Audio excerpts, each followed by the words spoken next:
Hello all my dear students. How are you working? How are you studying? I hope you all are studying hard and you are going very good in your foundation batch. Now, how I know all this? Because you are messaging me on my video the answer of the question which I asked on my video. In my videos I ask some questions and you answer those questions. That means you are paying attention on the work which is given to you. Well done my students, well done, really well done. That means you are working hard to understand, to grasp whatever the teachers are teaching. Now as we have finished the basic concept of parts of speech पूरा खत्म हो गया है. Now I am beginning one of the most important topic of NDA English grammar, and that is noun. Now pay attention to whatever being taught to you. इस topic के ऊपर बहुत सारे क्वेश्चंस आते हैं और पहले हम बेसिक से स्टार्ट करेंगे. मैंने नाउन की आपको बेसिक इंफॉर्मेशन दे दी है. Now I am going to teach you the rules and the errors regarding noun. तो पहले नाउन पढ़ेंगे, उसके बाद types of noun, division of noun कि नाउन को किस किस पैरामीटर पे डिवाइड किया जाता है. Some new terms you will be knowing in today's video जो अभी तक आपने सुने ही नहीं होंगे और वो सारे टर्म्स मेमोराइज करेंगे सो दैट जब मैं आपको रूल्स में वो टर्म्स याद करवाऊं तो आप उस टर्म्स को पहचान पाए, so that you can get familiar with the new terms which will be used in the rules of noun. Okay, तो let's begin today's topic and that is noun. अब नाउन के बारे में जो आपको पता था वो ये है कि noun is a name of place, person, animal और थिंग. लेकिन अब अपडेट होना है उससे ज़्यादा. तो नाउन अगर हम बात करें, नाउन के बारे में पहले देखेंगे हम काइंड्स ऑफ नाउन. अब काइंड्स ऑफ नाउन में आप पढ़ चुके हैं. There are 5 kinds of noun. आता है आपको, ये जल्दी से नाम बोल के बताएंगे मुझे. आप वहां पर नाम बोलिए, मैं यहाँ पर स्लाइड प्ले करूंगी जल्दी से. The 5 types of noun: common noun, proper noun, material noun, collective noun, abstract noun. Now common noun किसी भी प्लेस, पर्सन, एनिमल, आइडिया, किसी का भी नाम कॉमन नाउन होता है. लेकिन उस कॉमन नाउन का अगर एक डिफरेंट पहचान हो, एक पर्टिकुलर पहचान हो तो वो प्रॉपर नाउन होता है. ये आपको पता है. Again just to recall in 2 minutes, noun is the name of a person, noun is the name of a place, noun is the name of a thing, and noun is the name of idea. No, idea का नाम noun कैसे होगा? Yes, idea का noun भी noun होता है. some qualities का नाम भी नाउन होता है. feelings का नाउन भी नाउन होता है. और ये नाउन आता है एब्स्ट्रैक्ट नाउन की कैटेगरी में. Honesty, bravery, experience, wisdom, knowledge, love, care, anger, all these are abstract noun. Okay, अब ये आपको आ गया है. Let's move forward. Now pay attention here. अगर अब मैं बात करूं नाउन के डिवीजन की, now this is very important, pay attention. Noun के डिवीजन में we can divide the noun in 3 parameters. First is kinds, second is gender, third is number. Clear? एक एक करके हम सब डिस्कस करेंगे. Some new concepts you will be knowing today so that you can understand the detail concept of noun. First I will talk about kinds. तो कितने kinds के noun हैं ये आप बताएंगे मुझे जल्दी से. हमने अभी डिस्कस किया नाउन के. अगर मैं काइंड्स की बात करूं बच्चा, तो नाउन के काइंड्स में we have 5 types of noun: proper noun, common noun, ये अभी मैंने आपको बताया है. Collective noun. कलेक्टिव नाउन क्या होता है? कलेक्टिव नाउन होता है group of anything. See, collective noun group of living beings भी हो सकता है. Collective noun group of non living things भी हो सकता है. That doesn't matter. Collective noun मतलब ग्रुप, चाहे वो किसी भी चीज का ग्रुप हो. Okay, class, army, soldiers, school, team, ये सब क्या है? Collective noun. तो group of soldiers army, group of students class, group of players team. ठीक है, तो ये सब हैं collective noun. Cattle, group of animals cattle. Bouquet, group of flowers bouquet. Okay, so all this comes in the category of collective noun. Jury, group of जजेस jury. Okay, next we have material noun. Material nouns are those nouns which are used to make further things. वो चीजें जिनसे हम आगे और सामान या और चीजें बना सकते हैं. Okay, for example milk, tea, water, oil, coffee, cheese, ये सब मटेरियल नाउन में आते हैं. Now why I am giving you examples along with the name, so that जब मैं आपको रूल्स करवाऊंगी इसके बाद you must recognise material noun होते क्या हैं. ओके, एंड द लास्ट अभी हमने डिस्कस किया abstract noun. Clear? Abstract noun, name of feelings, idea, emotions, all this are abstract noun. We have done the division on the basis of kinds. Now let's check out gender. Now noun को gender के parameter पे जब हम divide करते हैं बच्चा, it is divided into 4 categories, and that is first is masculine gender. Now masculine gender means male gender. Male gender he, male gender boy. ठीक है, तो मेल जेंडर यूज होता है मेल्स के लिए, जिसके लिए हम वर्ड यूज कर रहे हैं masculine gender. Next is feminine gender.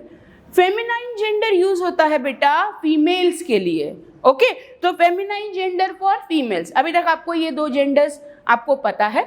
Now I am telling you new genders which are in the category of gender. Okay, third is common gender. अब ये कॉमन जेंडर क्या होते हैं? ये कॉमन जेंडर ट्रांसजेंडर नहीं है. कॉमन जेंडर वो होते हैं जो मेल और फीमेल में एक ही नाम से बुलाए जाते हैं. For example teacher. टीचर अगर मेल है तो भी टीचर, फीमेल है तो भी teacher. Student, you are a student no matter you are a boy और you are a girl, I'll call you a student. तो you belong to a common gender category.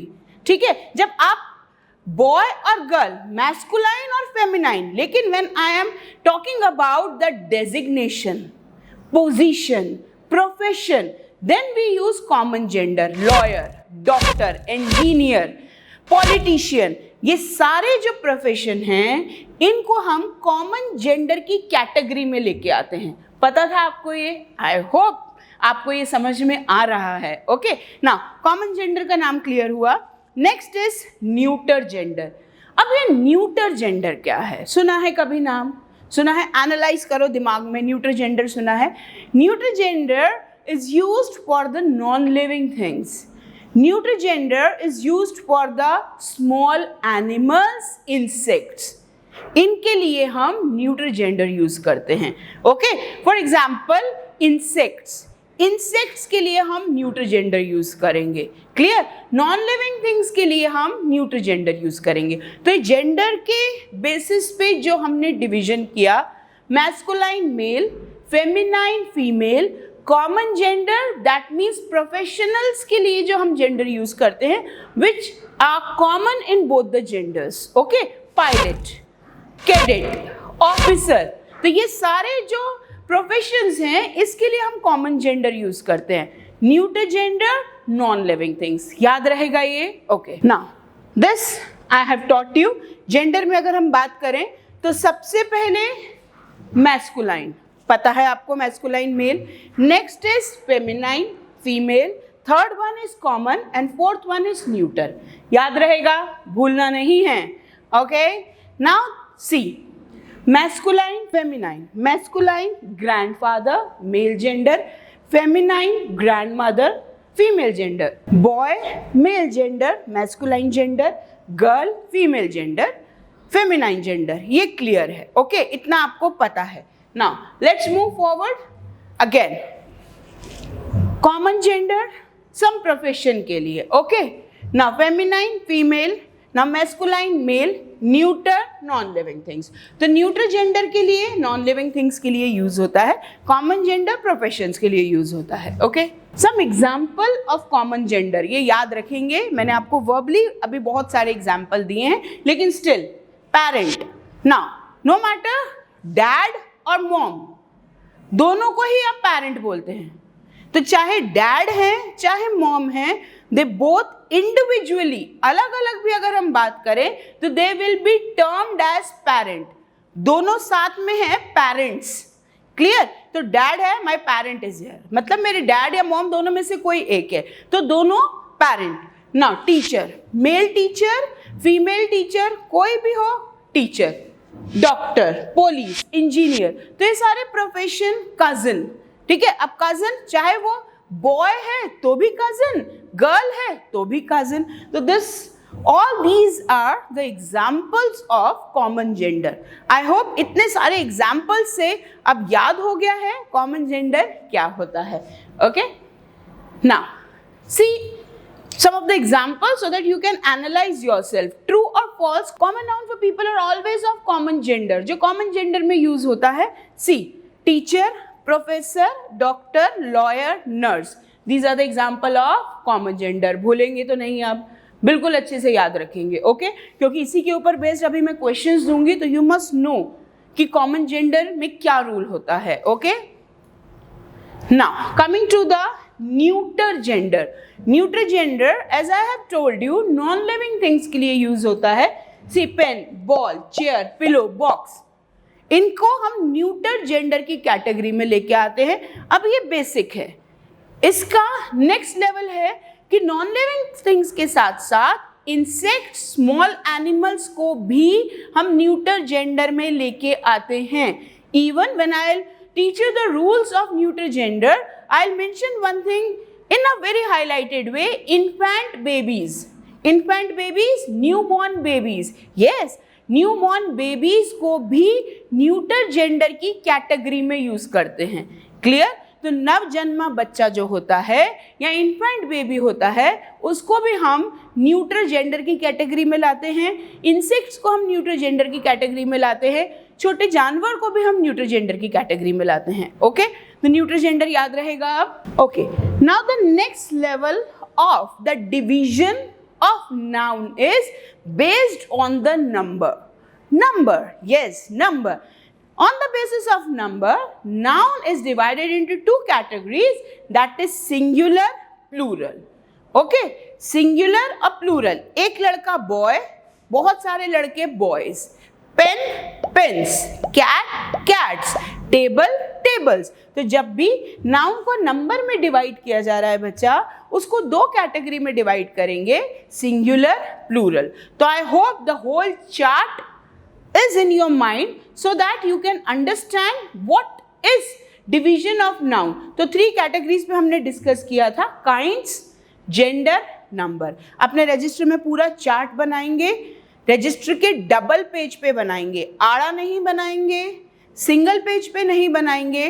Double page पे आप centre double page पे 3 columns करके 3 parts करके आप chart बनाएंगे, neat and clean बनाएंगे, so that you will memorize it in a proper way. Okay?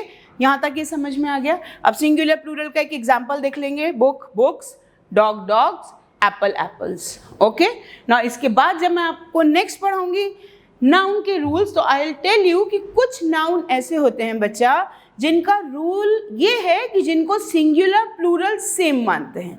सुना है कभी? यस, कुछ ऐसे नाउन्स होते हैं जो सिंगुलर में भी एक जैसे और प्लूरल में भी एक जैसे. प्लूरल में उनमें एस नहीं लगता. यस, तो this you have to remember in the rule section. लेकिन हमने जो अभी तक पढ़ा है, I hope you all have understood the categories on which the noun is divided. Okay, now अब जो हम फर्स्ट कैटेगरी स्टार्ट कर रहे हैं, अब एक एक करके सारी कैटेगरीज को डिटेल में डिस्कस करेंगे. ये सब काइंड्स ऑफ नाउन की अगर मैं बात करूं, तो काइंड्स ऑफ नाउन आपको अच्छे से आ गया है. This I am damn sure कि आपको ये सारे डिवीजन, इन सब के डिफरेंस आपको अच्छे से आते हैं. This I am sure and I hope you all are also sure of yourself. आपको भी अपने आप को एनालाइज करके ये समझ में आ रहा है कि ये सारे नाउन्स का डिफरेंस आपको पता है. So student, just to conclude today's lecture, and as per my style, one surprise for you, and today's surprise is the funny idiom. Now what this idiom says? This idiom says when chicken have teeth. क्या chickens के teeth हो सकते हैं? क्या मुर्गियों के दांत हो सकते हैं? See, क्या मुर्गियों के दांत हो सकते हैं? दिख रहे हैं बड़े बड़े दांत मुर्गियों के? Can this happen? No, this cannot happen. This can never happen. So this is an idiom which means something which is never going to happen. जो कभी नहीं हो सकता, जो हो ही नहीं सकता, उसके लिए हम यूज कर सकते हैं when chickens have teeth. तो when you have to use this idiom, आप किसी से बात कर रहे हैं और आपको बोलना है कि यार ये तो हो ही नहीं सकता, ये तो पॉसिबल ही नहीं है, तो you can use the idiom you will do this when chickens have teeth. तो chickens have teeth means that thing will never going to happen. तो जो कभी नहीं हो सकता उसके लिए use the idiom when chickens have teeth. So all this for today. Have a nice day. Enjoy. Thank you.